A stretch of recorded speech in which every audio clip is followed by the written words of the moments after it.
Dah. Bismillahirrahmanirrahim. Alhamdulillah wassalatu wassalamu ala sayyidi Rasulillah wa ala alihi wa sahbihi wa man wala, amma ba'd. Jadi insya-Allah pada hari ini kita meneruskan kembali sesi bacaan tafsirul Quran Al-Karim. Kita dah masuk pada surah Quraisy. Bismillahirrahmanirrahim. Li'ilafi Quraisy إيلافهم رحلة الشتاء والصيف فليعبدوا رب هذا البيت الذي أطعمهم من جوع وآمنهم من خوف. Jadi apa makna li'ilafi Quraisy? Li'ilafi, ilaf dalam bahasa Arab memberi makna kebiasaan, adat. Quraisy, kaum Quraisy. Jadi makna li'ilafi Quraisy ialah kerana kebiasaan orang-orang Quraisy. Apa yang biasanya? Ilafihim rihlatash shita'i was-sayf. Kebiasaan mereka pergi ke mana? Ke Yaman pada musim asy-syita. Syita ni musim sejuk. Was-sayf, dan ke Syam pada musim panas. Jadi Syekh sebut ataupun Al-Quran sebut di sini kerana kebiasaan kaum Quraisy, iaitu kebiasaan mereka bermusafir pada musim sejuk menuju ke Yaman dan pada musim panas menuju ke Syam untuk berniaga. Jadi bila berniaga ni mereka bawa banyak makanan lah selain daripada pakaian. Dan mereka mendapat untung yang sangat banyak. Semasa dalam perjalanan tu daripada kota Mekah ke Yaman ataupun ke Syam, tidak ada sebarang manusia yang mengganggu mereka. Sebab apa mereka tidak diganggu? Sebab kelompok Arab sangat menghormati penduduk-penduduk yang berada di sekitar Kaabah Al-Musharrafah. Jadi mereka tidak dikacau. Bila tak dikacau ni, bisnes dalam keadaan baiklah. Mana bawa banyak tu, balik pun dalam keadaan untung yang berlipat kali ganda sebab barang tidak dicuri dan dirampak. Berbanding dengan orang lain, penduduk-penduduk tempat lain yang tidak diduduk di kota Mekah, kalau pergi berniaga, boleh jadi dalam perjalanan tu dicuri, dicopet dan sebagainya. Nah, jadi disebut dalam kitab kita ni, dalam Al-Quran lah, bukan kitab. Li'ilafi Quraisy ilafihim rihlatash shita'i was-sayf falyabudu rabb hadzal bait. Maka disebabkan nikmat yang telah aku bagikan kepada kamu pada sudut keamanan kamu berniaga di kota Syam ataupun di Yaman, tak ada orang ganggu gugat, untung banyak. Maka falyabudu rabb hadzal bait. Maka sembahlah oleh kamu Tuhan kepada Kaabah ini. Kerana apa Allah Ta'ala ingatkan mereka untuk sembah Tuhan kepada Kaabah ni? Sebab Kaabah ni lah punca kepada kamu dihormati. Orang tak ganggu. Orang lain diganggu, kamu tak diganggu sebab duduk kawasan ni. Maka nikmat tu besar. Sepatutnya kamu sembahlah Tuhan yang membina Kaabah ini, iaitu Allah Subhanahu wa Ta'ala. Boleh? Falyabudu rabb hadzal bait. Maka sembahlah Tuhan kepada rumah ini, iaitu al-bait al-musharrafah, Kaabah al-musharrafah. Alladzi at'amahum min ju'. Yang mana Tuhan kepada Kaabah itu ialah Tuhan yang at'amahum min ju', yang memberi mereka makan selepas mereka lapar. Wa amanahum min khauf, dan memberi mereka keamanan daripada rasa takut. Jadi surah ini sebenarnya diturunkan untuk memberi peringatan kepada kafir Quraisy. Kamu pergi bisnes dalam keadaan aman, sama ada ke Yaman, sama ada ke Syam. Tak. Bila begitu keuntungan berlipat kali ganda. Orang tak ganggu langsung. Tapi kelompok-kelompok lain yang datang daripada tempat-tempat lain sedikit sebanyak diganggu gugat, dirompok, dicuri barang mereka. Okey, sebab apa? kamu dapat keistimewaan tu kerana kamu duduk di sekitar Kaabah. Dan Arab ni memang menghormati orang yang duduk di sekitar tu. Jadi sepatutnya bila dapat nikmat yang banyak tu, kamu sembahlah Tuhan yang membina Kaabah ini, iaitu Allah Subhanahu wa Ta'ala. Yang mana Allah tu disifatkan dengan satu zat yang memberi makan ketika mana kamu lapar dan memberi keamanan ketika mana kamu rasa takut. Boleh? Jadi Allah Ta'ala sangat menjaga Baitullahil Haram. Sehingga Abrahah Al-Ashram. Siapa dia Abrahah kita akan baca dan kita akan bincang selepas ni dalam surah Al-Fil. Bila mana datang ke Mekah, waktu tu dah tidak ada jalan keluar dah. Maknanya orang Arab Quraisy sangat-sangat takutlah. Sebab puak ni sangat kuat. Maka mereka melarikan diri. Ikut adat ataupun bahasa logiknya, Kaabah akan dihancurkan sehancur-hancurnya. Sebab dikatakan Al-Fil ataupun gajah yang datang tu menggegarkan rumah-rumah orang miskin di kota Mekah. Mana gajah jenis besar sungguh lah. Bukan gajah jenis badan macam saya tu. Jenis besar sungguh. Tapi sebelum masuk ke kota Mekah atau sebelum hampir ke kota Mekah, Allah Ta'ala hantar burung ababil untuk menghancurkan puak-puak tu. Jadi itu tanda Allah Ta'ala sangat menjaga kota suci Mekah Al-Mukarramah. Okey.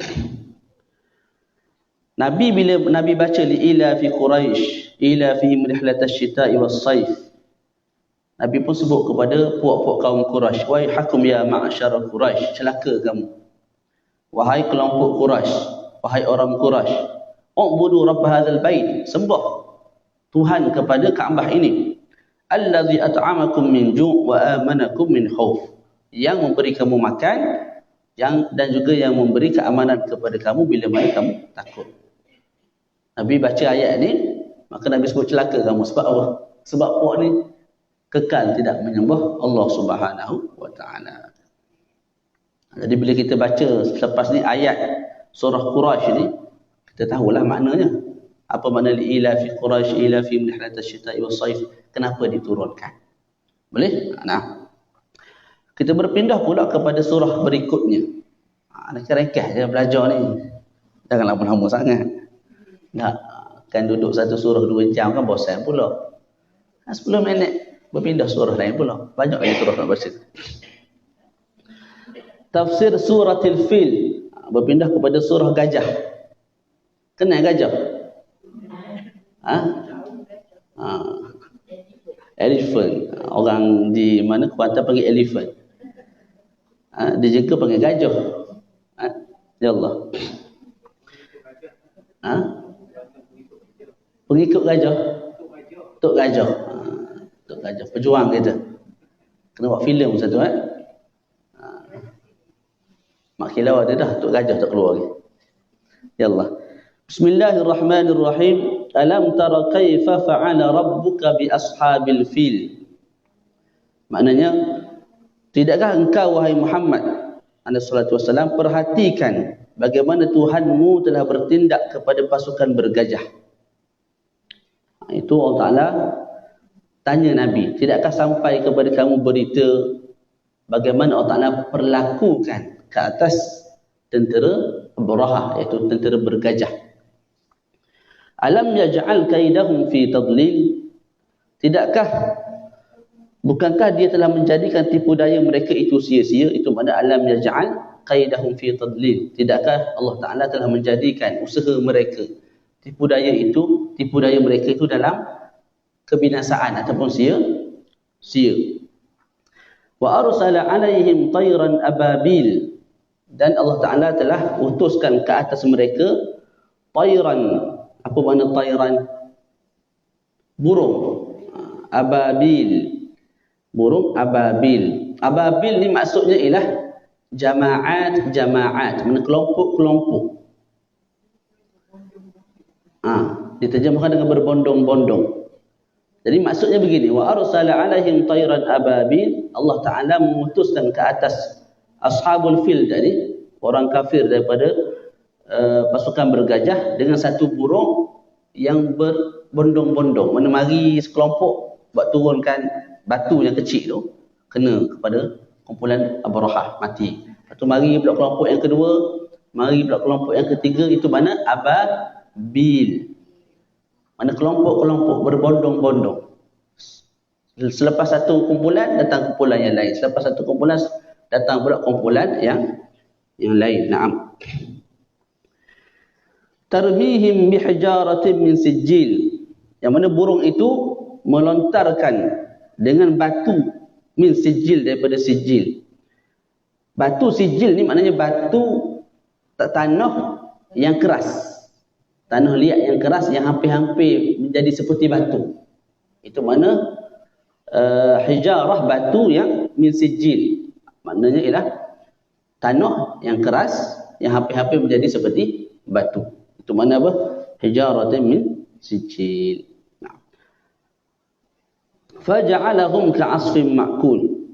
Disebabkan Allah Ta'ala hantar burung-burung tu membaling ataupun melepaskan batu-batu, maka bila batu tu kena di atas tentera Abrahah ataupun di atas gajah, maka faja'alahum ka'asfin ma'kul. Allah Ta'ala jadikan mereka, gajah dan tenteranya tu, ka'asfin ma'kul. Apa makna ka'asfin ma'kul? Seperti daun pokok yang gugur, yang ditiup oleh angin. Ataupun seperti makanan yang dimakan oleh binatang, kemudian dikeluarkan ikut perut bila mana mereka berok. Itu maksud apa? Maksud faja'alahum ka'asfin ma'kul. Jadi dengan lontaran batu-batu tadi tu, menjadikan apa? Menjadikan tentera Abrahah ni seperti dari dua makna. Sama ada seperti daun-daun yang gugur bila mana ditiup oleh angin, ataupun seperti makanan yang dimakan oleh binatang kemudian dikeluarkan ikut punggung mereka. Tu. Maknanya apa? Tidak berbaki apa-apa. Makna kena tu hancur-hancur sungguh. Kita makan nasi tak? Adakah keluar tu nasi juga? Molek-molek ada. Nasi mandi sekali dengan ayam masih molek. Tak ada lah tak? Bila kita makan ayam ke nasi ke apa-apa makanan sekali, walaupun agak keras masa kita makan tu, bila dia tubik ikut bawah tu, ikut punggung tu, tak ada dah kesan-kesan tu. Jadi seumpama itu, bila turun sahaja batu tu kena atas puak-puak ni, mana lain clear, tak ada, tinggal baki sikit abu lah. Mana hancur sehancur-hancurnya. Naam. Okey.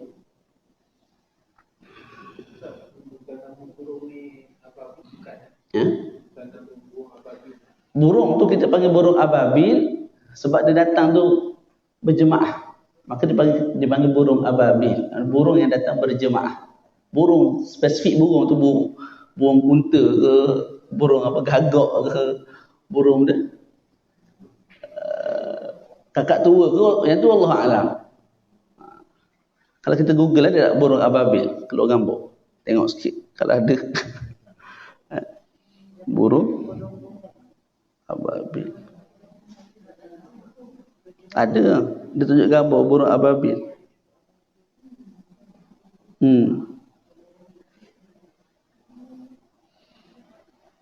Ada gambar. Wallahu alam sama ada burung ni sungguh ataupun bukan. Ala kulli hal burung lah. Cuma jenis apa tak tahu. Cuma ababil tu sifat burung tu. Datang berbondong-bondong, berkelompok. Lepas habis satu kelompok, mari pula sekelompok yang lain bawa batu. Tu maksudnya. Boleh kalau kita namakan burung tu dengan burung ababil. Hari ni kita namakan dia dengan burung ababil, tak ada masalah, boleh juga. Cuma makna sebenar ababil ialah jamaat. Makna berkelompok. Tak. Kita pun dalam kehidupan seharian kita ni, barang-barang yang kita bagi nama tu dia ada hubung kait dengan barang tu sendiri.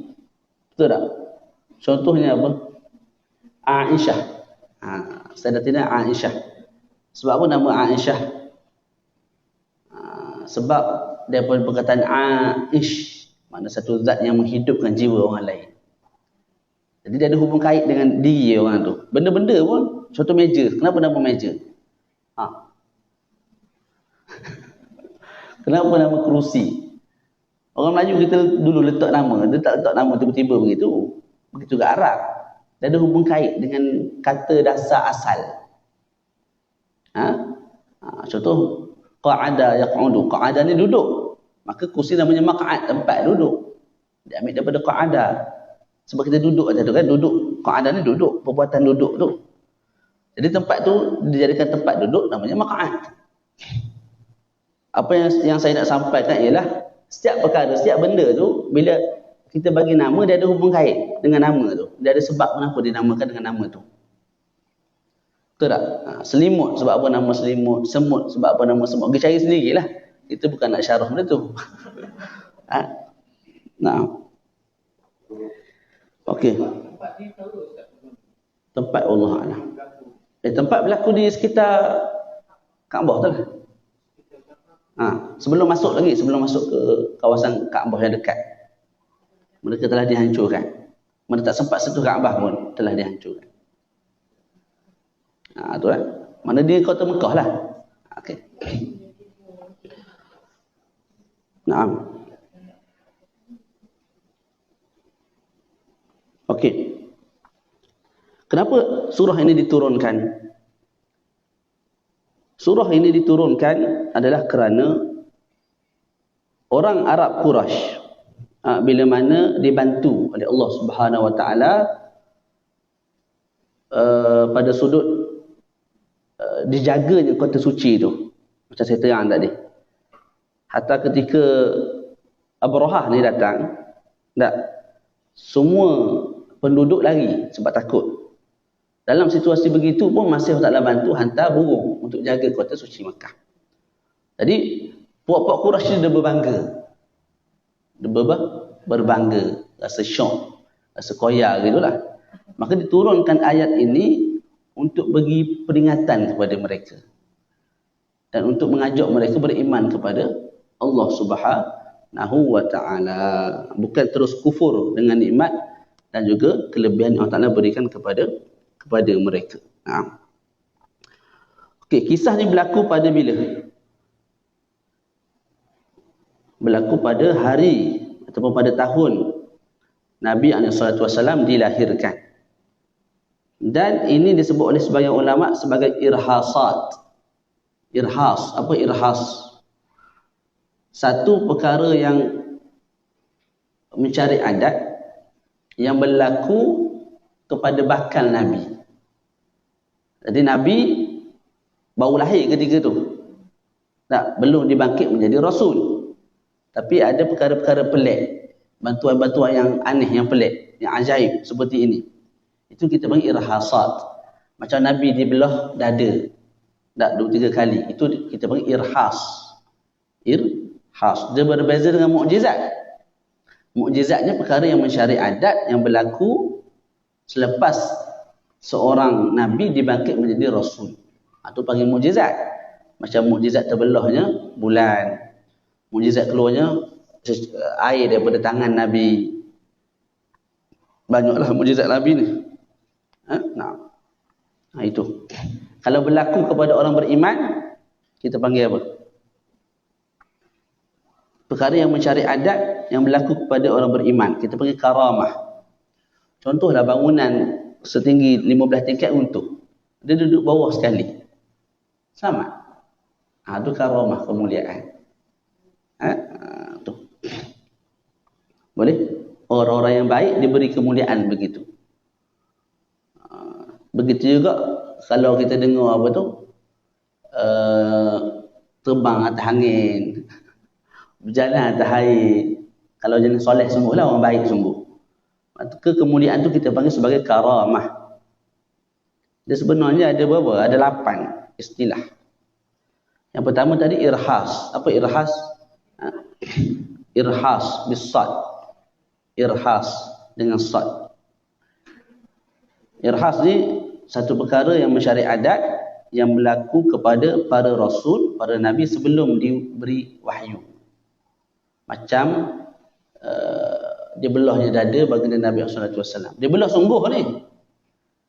Bukan kinayah, dibuang sifat mazmumah, dimasukkan cahaya. Tak. Dia belah sungguh. Kerat-kerat. Kalau kita dikerat, apa jadi? Mati ya. Dalam keadaan waktu tu tidak ada lagi teknologi, tidak ada lagi perkembangan perubatan. Dikerat jasad dah ada.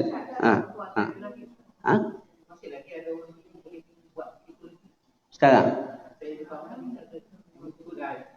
Ya. Tapi tanpa alat bantuan.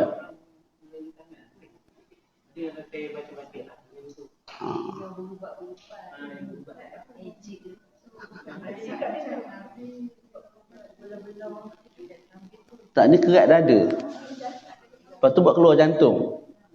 Lepas tu basuh pula sekejap. Dengan air zam-zam, pasang balik. Rasa tak ada rasa. Kalau ada tu kena tunjuk lah, saya nak tengok juga. Tapi kita tengok juga lah nisbah zaman tu. Teknologi tak ada, doktor pakar tak ada. Sebab tu bila berlakunya perkara tu, anak kepada Halimatus Sa'diyah menjerit. Jumpa mak dia kata, dia sebut Nabi Muhammad telah mati, itulah. Mana kawan kita daripada Quraisy telah mati. Ataupun anak, adalah dia punya ucapan secara spesifik saya tak ingat. Maknanya hari tu, zaman tu, kalau berlaku perkara lagu tu, insya-Allah matilah. Tapi Nabi tidak wafat. Malah berlaku bukan sekali, beberapa kali kepada Nabi. Itu irhasat. Okey, antara lain ni lah. Irhasat tu jamak dia. Jamak dia. Irhas.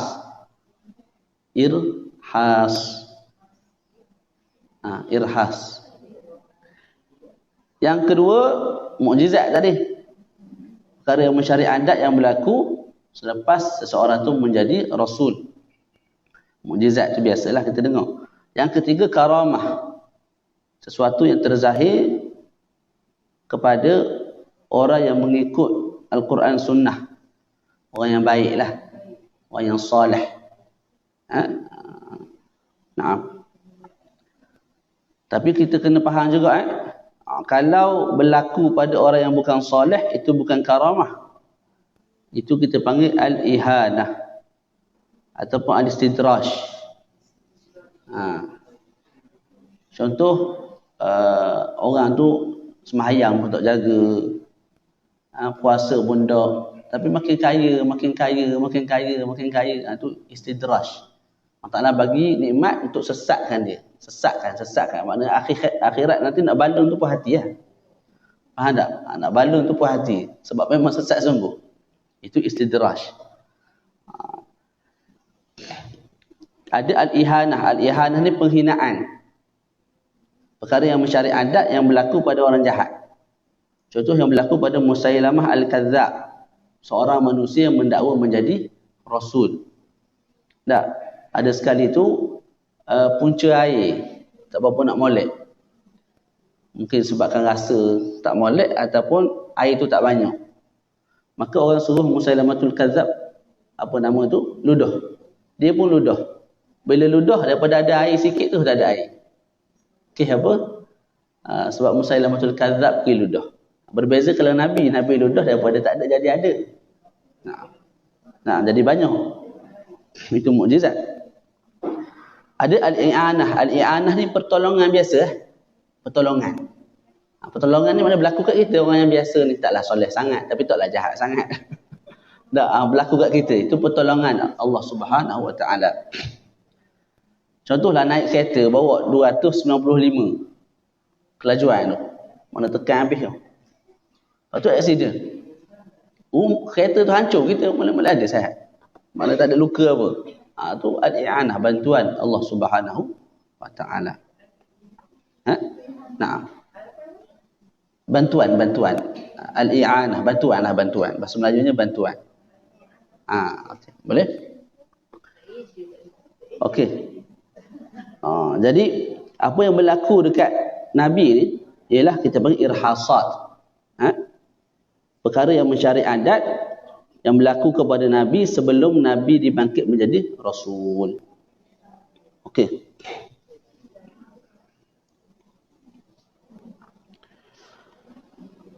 sedikit tentang kisah ataupun kisah Abrahah ni. Abrahah ni dia ialah raja kepada negara Yaman. Dia telah membina satu istana ataupun kanisah, satu Allahumma salli ala Muhammad. Kanisah ni apa? Gereja yang sangat besar, yang sangat agung, yang sangat cantik. Dibina dengan permata, dengan emas di tempat dia diaman.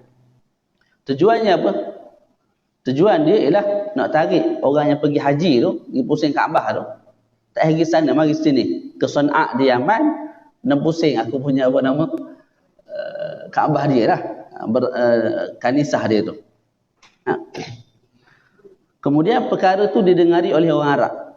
Maka ada seorang pemuda daripada Bani Kinanah nak masuk ke kanisah tersebut. Apa kanisah tadi? Allahumma salli ala Muhammad. Dia tak makan pagi ni. Jadi gini. Gereja. Gereja. Okey, jadi masuk ke dalam gereja tu pada waktu malam dia berok situ. Lepas tu tarik tu dia lomok ke dinding. Jadi berita tu sampai kepada Abrahah. Tu yang Abrahah marah ni. Aku buat ni untuk tarik orang yang ke kota Mekah, yang tawaf keliling Kaabah, mari ke sini. Tiba-tiba puak ni mari pergi berok. Oleh sebab itulah dia menghantar tentera bergajah untuk menghancurkan Kaabah dengan sehancur-hancurnya. Tapi Allah Ta'ala hantar apa? Burung ababil yang membawa batu pada dia punya paruh dan juga kaki, dan dilepaskan kepada tentera Abrahah sehingga mereka menjadi seperti tahi yang keluar daripada dubur manusia ataupun dubur haiwan lah, mana tidak ada sebarang kesan. Mana kena tu terus hancur sehancur-hancurnya. Allahu a'lam. Bukankah dia telah menjadikan tipu daya mereka itu sia-sia? Adakah dia pergi untuk menghancurkan? Itu tipu daya. Usaha Abrahah tu dihancurkan, dibatalkan oleh Allah Subhanahu Wa Taala dengan cara Allah Taala menghantar burung ababil. Itu maksudnya. Kemudian kita berpindah kepada surah Al-Humazah. Boleh? Kita nak baca dua surah lagi. Kita tutup dengan suratul Asri. Dia tak berapa segar pagi ni. Semua ada air sini. Tak ada air hari ni. Sampai hati. Sahur. Tapi hari ni sahur dengan nasi dicak dengan telur. Orang rumah tak ada. Bukan orang rumah mati dah. Kalau mati lama dah dapat hak baru. Kerja ongkot. Siang saya tak. Itulah kalau ada yang nak teman. Okey. Dia tu saya tolong masak tu dia. Muncul di Mesir dulu belajar juga masak. Saya pandai masak 3 menu je. Sup, tom yum, lepas tu ayam KFC tu. Tahu ayam KFC? Ambil ayam, lepas tu lumur-lumur, goreng. Tu. Sup mudah sangat. Ambil sup bunjuk tu campur, siap. Tom yum pun lebih kurang gitu. Hak lain tak payah suruh lah. Hak lain tak payah suruh. Biasanya kalau isteri saya on call, nak makan sedap sikit memang naik motor saya kedai. Kalau kat rumah itu sahajalah. Okey. Tapi yang ajaibnya di Mesir ni, kalau nak masak banyak, masak untuk majlis besar-besar, bukan perempuan yang masak, lelaki. Tak tahulah sebab apa. Mungkin sebab lelaki masak sedap tu. Sebab tenaga? Dah. Sebab sedap. Okey. Menu perempuan punya. Nak tahu sedap tak sedap kena hantar. Kena hantar ke saya nak rasa. Sedap ke tak? Okey. Surah Al-Humazah. Bismillahirrahmanirrahim. Wailul likulli humazatil lumazah. Wailun celakalah. Bagi setiap orang yang mengumpat dan orang yang mencela. Itu mana humazah. Orang yang mengumpat. Buka aib orang lain, sebarkan aib orang lain. Sekarang ni media sosial lagi dah seronoknya. Nah, kita berjoin sekaki. Benda-benda lagu tu sama ada Ramadan ataupun tidak, tak payah ambil tahulah. Tak, Bella, dua orang dah Bella ada sekarang ni. Tak, saya tengok je Bella tu. Dia dekat keluar dekat kita punya Facebook. Baca tak baca pun. Artis orang lagi tu yang kena bakar tu kan. Lepas tu bawah tu ramailah komennya. Jadi benda-benda gitu kadang tak ada kaitan benda di kita. Terutama artis perceraian, artis tak payah ambil tahulah. Buang masa Okey. Yang seronok lagi sebahagiannya kita sebut sebagai macam soalan cakap besar bab perkahwinan ni. Yang cakap besar tu pula jenis tak kahwin lagi. Macam mana boleh bercerai, macam mana hidup tak bahagia, ni suami degil, ni isteri jahat. Dia tak kahwin lagi, dia tak rasa lagi perkahwinan tu macam mana. Dugaan ujiannya. Tak. Kita sepatutnya bila tengok benda-benda lagu tu kita doa kebaikan. Bukan kita mencela. Boleh? Sebab hari ni macam-macam kes ada. Baru ni kat sini saya keluar daripada mengajar kuliah Zuhur tak silap. Sebelum Ramadan. Lepas tu mari seorang pemuda ni dia kata, "Ustaz, saya nak tanya soalan. Saya ni Ustaz minat kepada seorang isteri orang." Sudahlah kawan. Lepas tu dia beritahulah, suami asal ni orang yang tak berapa nak baik. Nafkah pun tak tunaikan. Anak-anak pun buat tak peduli. Yang mengadu tu laki. Laki tu yang minat pada isteri orang tu.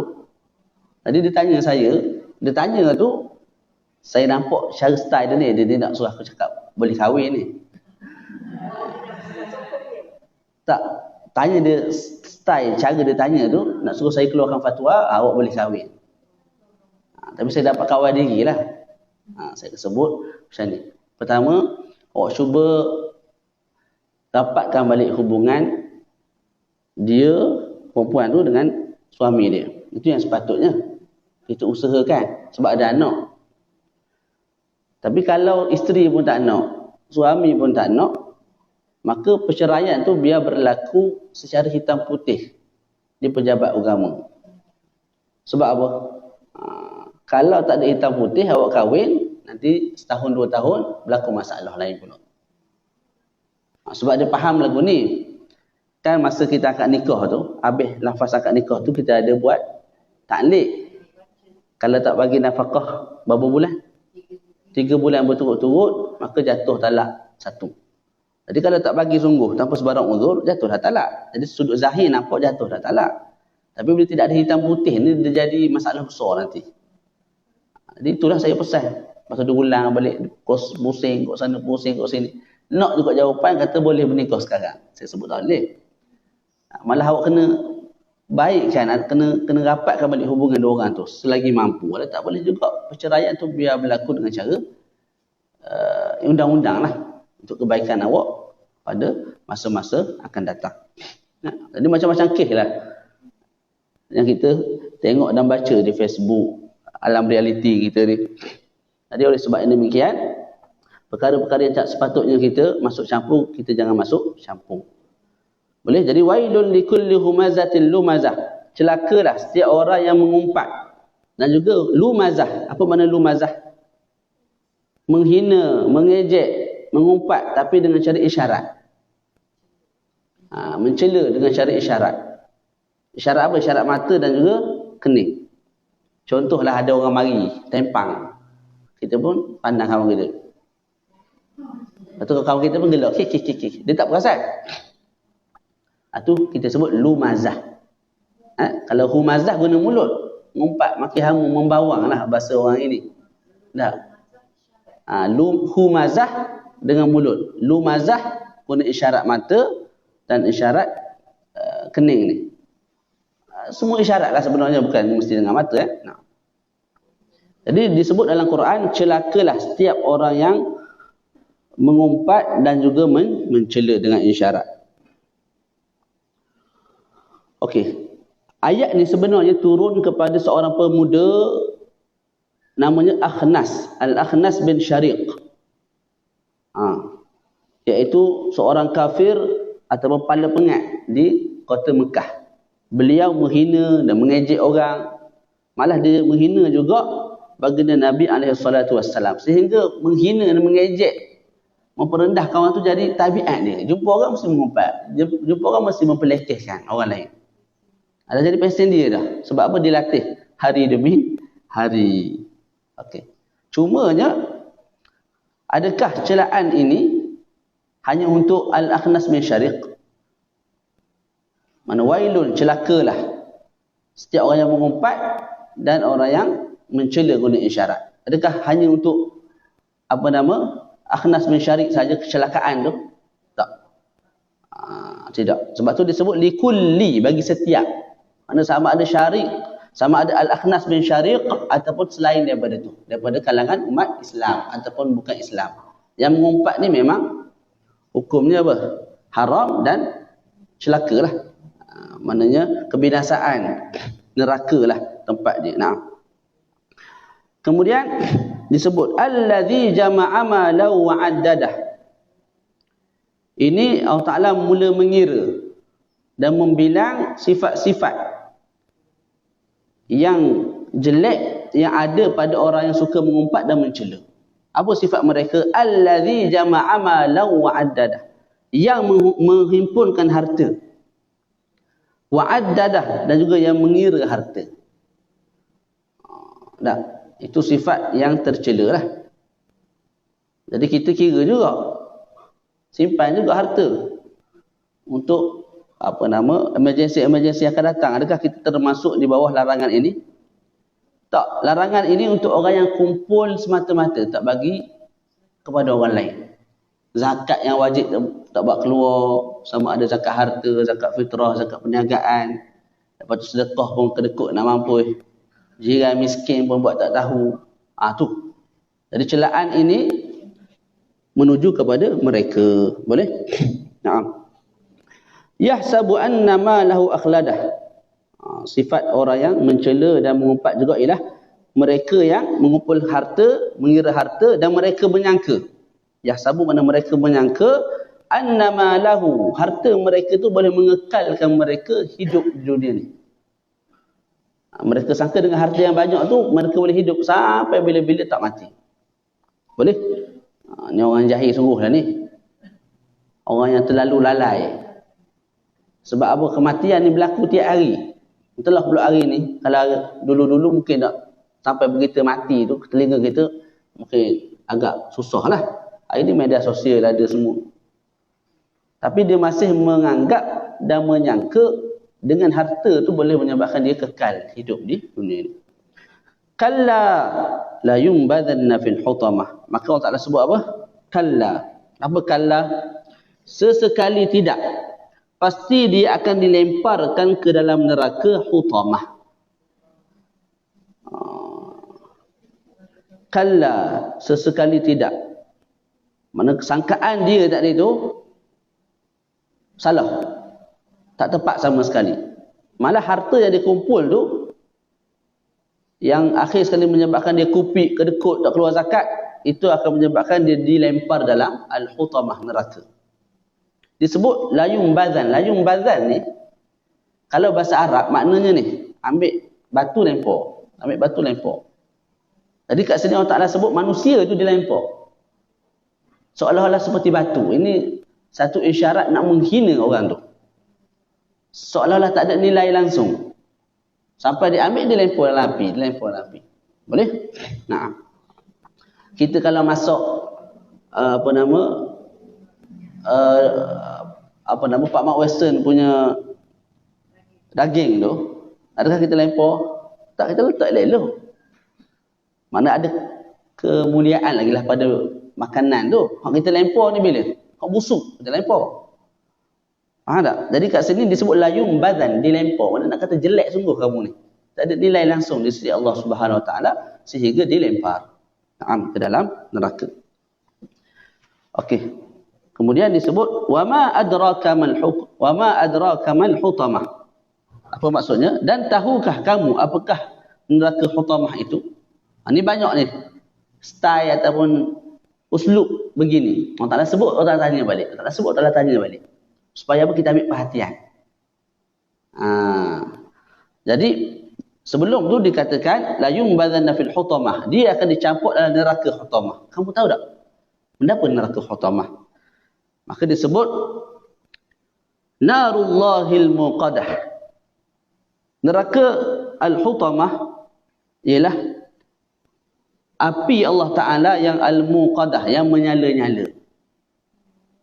Malah nyalaan itu tidak akan padam sama sekali.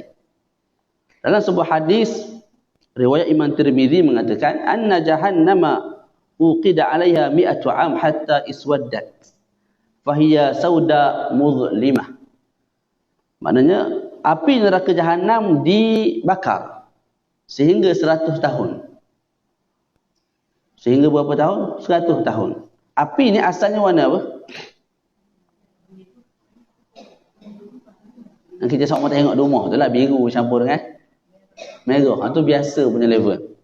Ni dibakar terlalu lama sehingga disebut fahiya sauda. Api tu hitam. Muzlimah. Yang menggelapkan. Dia sampai ke peringkat tu. Jadi kita minta berlindunglah daripada neraka Allah Subhanahu Wa Taala. Allati tattali'u 'ala al-af'idah. Ini sifat bagi api. Api itu tattali'. Apa tattali'? Yang membakar sampai ke hati. Okey, api itu dia bakar hati sahaja ke seluruh badan? Tapi dikhususkan dalam ayat ni perkataan hati kerana bila sakit tu sampai ke hati, orang tu akan mati. Sebab tu disebut api tu sampai ke hati. Mana sakit tu sampai ke hati. Sebab biasanya bila sakit tu sampai ke hati menyebabkan seseorang tu akan mati. Namun begitu, adakah dia akan mati? Tak. Mereka yang dalam neraka mereka tak mati. Malah mereka fa inna lahu jahannam la yamutu fiha wa la yahya. Dalam Quran sebut mereka diazab sedahsyat-dahsyatnya tapi mereka tak mati. Faham tak? Cuma keadaan tu macam keadaan mati. Tak larat tu macam seolah-olah mati dah tapi tak mati. Supaya apa? Supaya azab dirasai oleh orang tu. Sebab kalau bagi api mati selesai. Lepas tu tak sakit dah kena bakar, dah mati dah. Tak. Dia beri azab dalam keadaan kita masih hidup. Na'udzubillah. Kita lah orang lain. Tak. Tu na'am. Kemudian disebut innaha alaihim muqsadah. Apa innaha alaihim muqsadah? Sungguh api itu ditutup rapat atas diri mereka. Maknanya neraka tu dan api itu tutup. Mereka tidak ada ruang langsung untuk keluar daripada api tersebut. Maknanya ustaz, kalau orang mengumpat ni ataupun orang mencela ni, dia kekal dalam neraka lah. Kan macam mana? Tu disebut tu. Kena faham Yang kekal dalam neraka ni satu kelompok je. Orang kafir. Orang Islam jahat setara mana pun. Menghina, membunuh, mengumpat, berzina, minum arak, tak tutup aurat, tak semayang. Semua maksiat ni dia buat belaka. Kita sebut di akhirat kelak dia azab. Kalau Allah Ta'ala nak azab. Sebab neraka-neraka milik dia. Dia tak ada azab, tak ada masalah. Bukan wajib dia azab. Okey, kalaulah dia azab, maka dia azab dalam satu tempoh yang Allah Ta'ala kehendaki. Kemudian akhir sekali akan dikeluarkan semula. Dan masuk ke syurga. Itu nilai kalimah la ilaha illallah Muhammadur Rasulullah. Boleh? Jadi hargai keimanan tu. Semai dia dengan amalan baik. Semai dia dengan taqwa, dengan zikir. Supaya dia tidak luput daripada diri kita. Sebab tu dikatakan neraka Jahannam ni, selepas semua umat Islam ni bakar ataupun diseksa, neraka tu akan dimusnahkan. Sebab tak ada dah orang akan masuk. Tak ada orang dalam, tak ada orang masuk satu hal. Dalam tu pun tak ada orang lah. Sebab semua keluar ke mana? Ke syurga. Neraka Jahannam ni neraka paling ringan, bukan paling berat untuk kita, untuk orang Islam yang buat maksiat. Tak, orang kafir neraka lain, neraka Saqar, neraka banyaklah.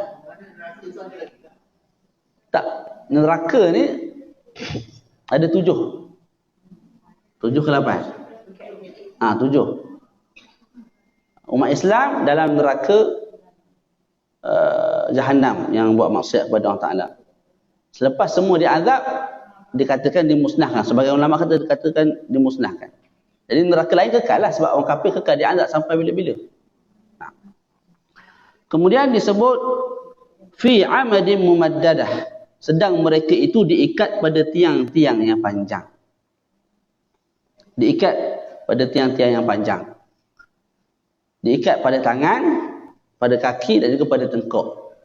Oleh kita sebut sebagai al-aghlal. Al-aghlal ni rantai yang diperbuat daripada api neraka. Jadi itu sifat-sifat dan kita sebut sebagai balasan kepada mereka yang sering mengumpat, yang sering mengata. Okay, mengumpat tu apa?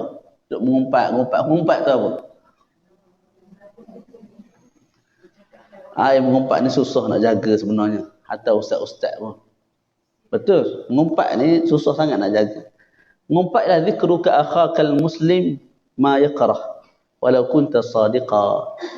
Kamu sebut, kamu cerita benda yang berkait dengan orang muslim yang lain, yang kalau dia dengar dia benci, sekalipun kamu benar. Sekalipun kamu benar. Benda tu betul. Mana mulut kawan ni puasa ke tak puasa yang busuk bangar sekali. Kita pun cerita sama kita. Tapi kalau dia dengar benda tu, dia suka tak? Tak, tu mengumpat tu. Tu saya kata susah sangat nak jaga tu. Kalau orang tu boleh jaga hari ni memang salih, saya boleh cium tangan dia. Memang orang yang sangat baik. Sebab tu kalau tengok majlis masyayikh kami di Mesir, habaib, para guru di Mesir jarang masuk cerita tentang orang. Semua sekali ilmu. Kalau cerita pun dia secara umum. Maknanya dia tegur tu secara umum, macam Nabi tegur. Kenapa dia ada di antara kamu yang sekian-sekian? Nabi nak tunjuk kat orang tu. Sebab Nabi tengok dia. Tapi tak sebut nama. Tu. Boleh? Tapi tu teguran tak ada masalah lah. Ini mengumpat belakang. Kalau orang dengar, orang tak suka. Walaupun berkata benar. Lepas tu kalau kata tipu tu, orang panggil sembang. Kaki lipat. Kaki kencing. Kaki lebong. Menipu lah. Kalau kita buat-buat cerita. Sebab tu dia punya Allah SWT Muhammad, balasan tu sangat berat. Jadi moga-moga taklah pelihara lah kita daripada sifat mengumpat ni. Sangat susah kita pelihara. Dia termasuk. Sama ada dengan tulisan, dengan ucapan. Malah tadi sebut lumazah dengan cara isyarat. Tak. Mari orang yang lebih kurang, yang jenis, ada sebahagian daripada kita ni, dia jenis apa? Jadi ikut dan ikut. Jadi dia mari kita pun pandang kawan-kawan kita gelak. Siapa gelak tu? Suka ke dia? Dia kalau tahu kita gelak ke dia suka tak?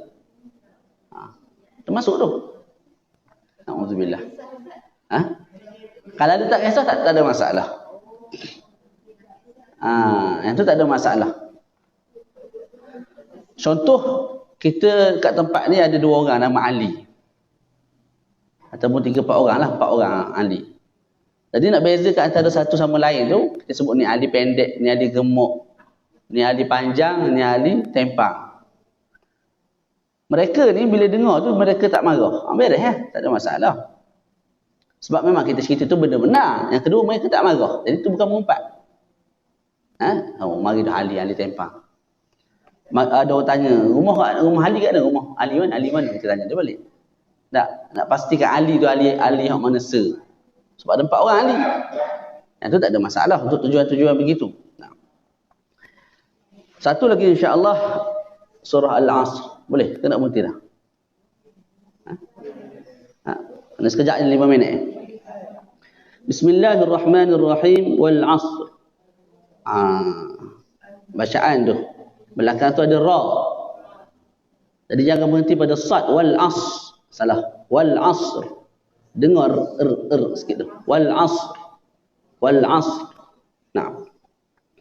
Demi masa. Ni ada lagu ni. Siapa boleh nyanyi seorang? Kita nak rakam ni. Saya tak boleh nyanyi. Nanti orang rakam viral nanti. Jadi demi masa. Yang mana masa tu merupakan modal bagi seorang manusia. Barang siapa yang mensia-siakan masa dia, maka dialah orang yang rugi dan celaka. Jadi dalam ayat ni, wal asri. Wa tu dalam bahasa Arab ni banyak makna. Ibu-ibu, ayah-ayah. Waw kadang-kadang datang dengan makna dan. Kat sini datang dengan makna demi. Antara cara nak kenal dengan cepat, waw tu datang dengan makna demi, ialah lepas tu bagi bawah. Wal asri wal laili idza saja, wal laili. Banyak kan dalam Quran kan? Wah, ada lagi. Wal adiyati. Tu. Wattini wazaituni. Jadi lepas waw yang bagi bawah, disebut waw tu maknanya demi. Jadi demi masa. Allah bersumpah dengan masa. Naam. Innal insana lafi khusrin. Sesungguhnya manusia dalam kerugian. Okey, sesungguhnya semua manusia dalam kerugian. Okey, melainkan mereka yang cukup 4 syarat. Maka mereka ini tidak rugi. Illal ladzina amanu, melainkan mereka yang beriman dengan iman yang benar, dengan iman yang sempurna. Yang mana dengan iman tu terzahir padanya akhlak-akhlak yang baik. Tanda kepada dia betul-betul patuh dan beriman kepada Allah Ta'ala. Itu sifat yang pertama, orang yang tak rugi. Jadi mula-mula tak sebut wal asri demi masa. Sesungguhnya setiap manusia dalam kerugian. Melainkan 4 kelompok. Yang pertama, illal ladzina amanu, orang yang beriman, wa amilus salihat. Jadi bila sebut orang beriman tak rugi, orang kafir rugi tak rugi? Rugilah. Walaupun mempunyai kemewahan harta. Itu janganlah dengki dengan puak-puak tu. Orang soleh ni, bila dia dapat nikmat yang banyak, dia jadi bimbang pula. Dia bimbang sebab apa? Dia bimbang, aku risau semua lah. Takut dia nikmat yang disegerakan. Tu. Mana ni 4? Melimpah ruah. Orang yang sangat baik, orang yang soleh, solehin, orang yang rapat dengan Tuhan, dia risau sebab apa? Takut tak dapat dah sana. Dapat siap-siap dah sini. Tu. Tu sepatut perasaan kita. Bukan kita dengki pula dengan orang kafir. Kafir pun senang. Tapi dia kafir. Tu kita tak pandang. Dia kafir. Kamu beriman. Nikmat lagi besar. Tapi semua hari ni orang pandang sudut material. Nilai tu pada perkara tu. Orang tak pandang pada sudut keimanan, akhlak. Naam.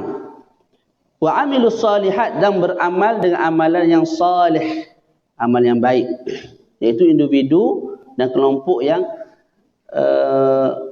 membelakangkan syahwat dunia dan kelazatan dunia demi mentaati Allah Subhanahu wa taala dan demi untuk mencapai keredaan Allah Subhanahu wa taala. Mana semua ketaatan dia buat.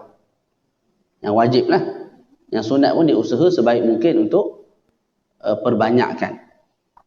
Wa tawasau bil haqq. Itu sifat yang ketiga bagi orang yang berjaya, iaitu apa? Mereka yang sentiasa memberi nasihat. Tawasau ni makna saling beri nasihat. Bukan kita bagi nasihat, dia tak bagi nasihat kita tak. Tawasau ni saling. Bila kita dalam satu kelompok, bila lalai kita bagi nasihat kat dia. Bila kita lalai, dia mari. Saling memberi nasihat. Itu golongan ataupun sifat orang yang berjaya yang ketiga. Nasihat apa? Nasihat bil haq, dengan kebenaran. Orang buat jahat, kita suruh dia tinggal. Tak, orang buat taat, kita suruh dia tambah. Begitulah. Orang tinggal kewajipan, kita suruh dia buat. Wa tawasau bis sabr. Dan juga bahasa Melayu kita terjemah apa, tengok sikit. Dan saling menasihati untuk kesabaran. Maknanya kalau ditimpa musibah dan bencana, kita saling memberi nasihat untuk dia sabar.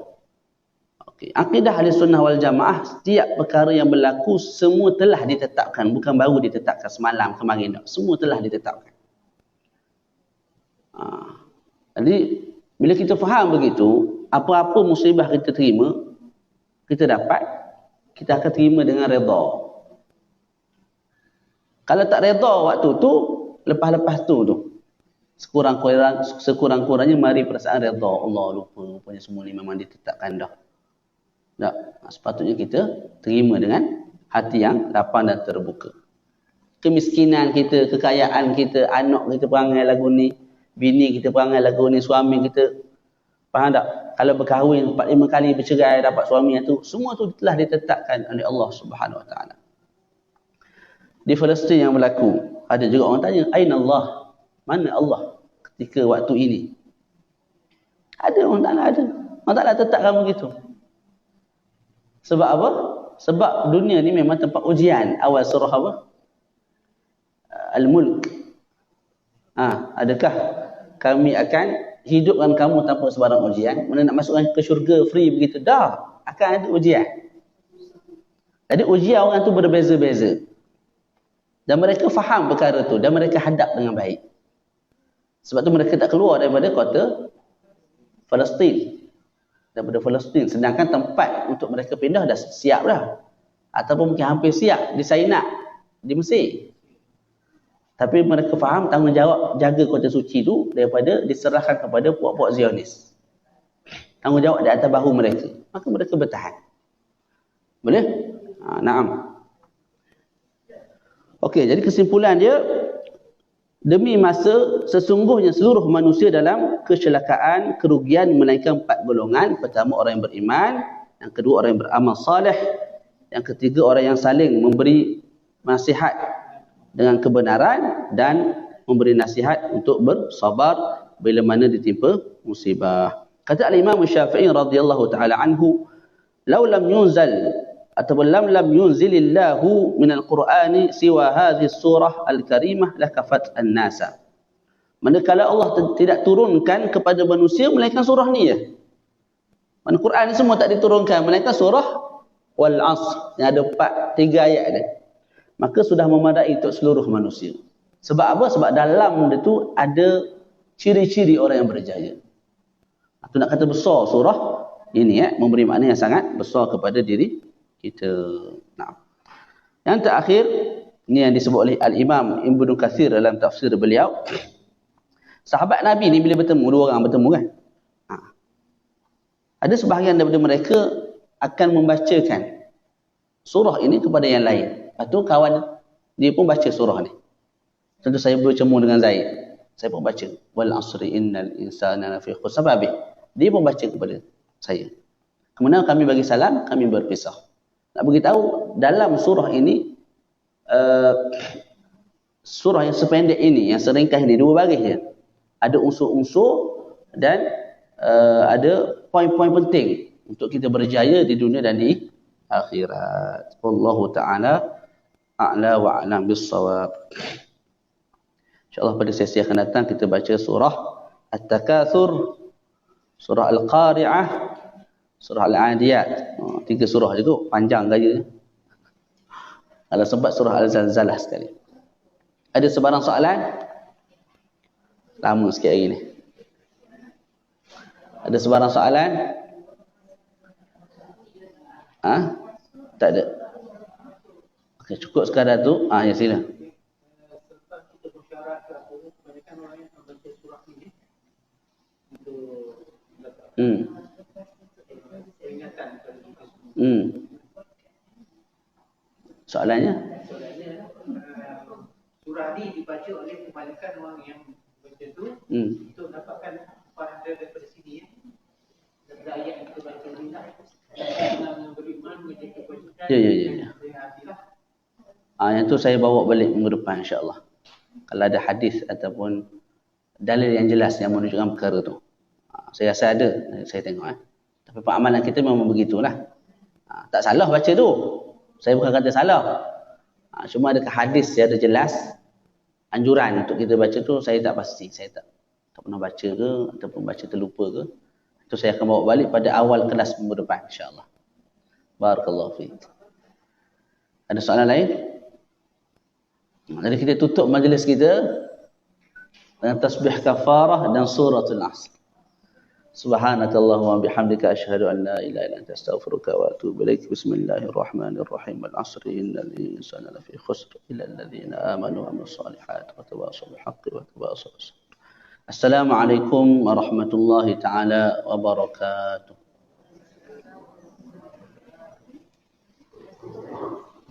Barakallahu. Buku puasa sini ke?